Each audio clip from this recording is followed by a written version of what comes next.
Just want to go over this real quick. This is a Holt Industries pneumatic air operated brake bleeder that I was modified to serve as a clutch bleeder as well. What I did here is I essentially took this piece off here and put a hose in there, and that hose is going to remain submerged in your DOT fluid when you fill it up with DOT 3 or 4 to right about there or so. But keep that 9-inch segment on a hose that you're going to put in there. It's not fastened or anything. It just kind of sticks in there, and it stays there. It's fine. And again, submerge that hose. I finished a drilling here. The pre-mold, as this was manufactured, it had a undrilled hole here. It was threaded. You just had to drill out the last little piece of plastic there to be able to open this. And I put this fitting, threaded this fitting on easily. Ignore this stuff. It doesn't work worth a shit for doing clutch bleeds. So I actually modified, it's not, the connector here isn't on, but basically I used my tire inflator, connected it here, and so this would circle back to my air compressor. I turned the regulator down to 20 psi to start, but once this is connected, when you press this lever, it's going to pressurize the air inside this container and push the fluid down, which is going to go into that little hose and up through here. This came with the kit, by the way.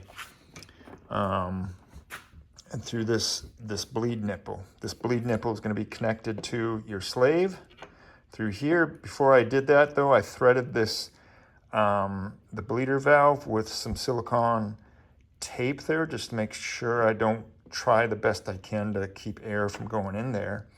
And by the way, when you're doing all this, this is hanging down off your transmission, just hanging there. So this is a high point in your line underneath the car, and you're going to block this. You've seen some videos and stuff that describe blocking this and pushing the air out of there, but which is probably correct. Just push this all the way up when you're doing all this to make sure there's no air there. But once that air will rise up and then get stuck in your master cylinder that sits at an angle like this in your car.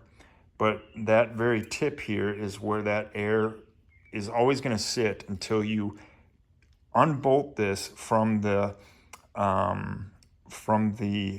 lever compartment and tilt it up so that air bubble will come out of that area and up into this reservoir.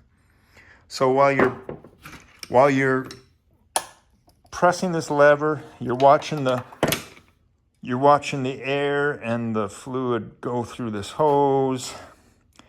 Actually, before I even connected this hose to the bleeder valve, I got as much air out of there as possible and then connected it. So now you have fluid, throttle that fluid up there.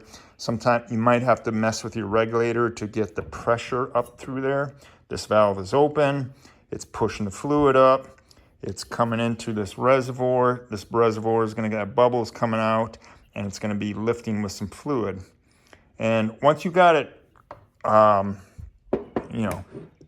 once you've got it enough fluid that's kind of coming out the cap here, coming out the top, you're going to close this before you stop pushing fluid up there. So now you got all that is stuck in there, and you've got this capped or uncapped, but obviously if you're going to tilt it like this, you're going to have the cap on, and all you're trying to do is lift it, just torque it up, and that air will finally make its way out. And once you've done that, just bolt this thing back down, get it into position, and it should be ready to go.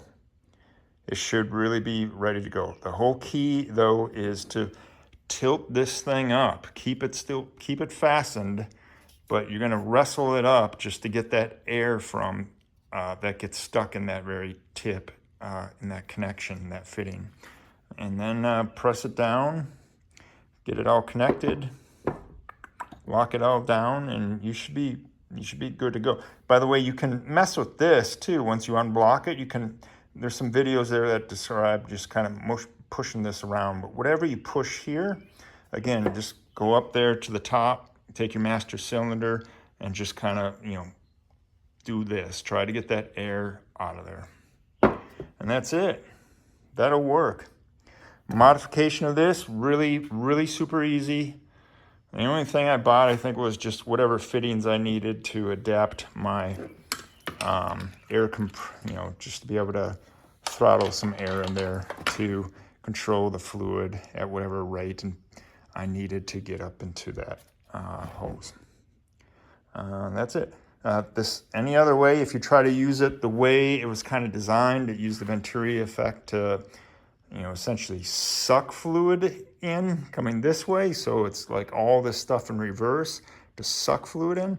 It didn't do, it worked for brakes. It did not work for the clutch. So don't even mess with the sucking effect with the clutch. Push the fluid in. Make sure that this is tilted up as you're doing it. Wrestle that up, and all that air will get out of there. So that's it.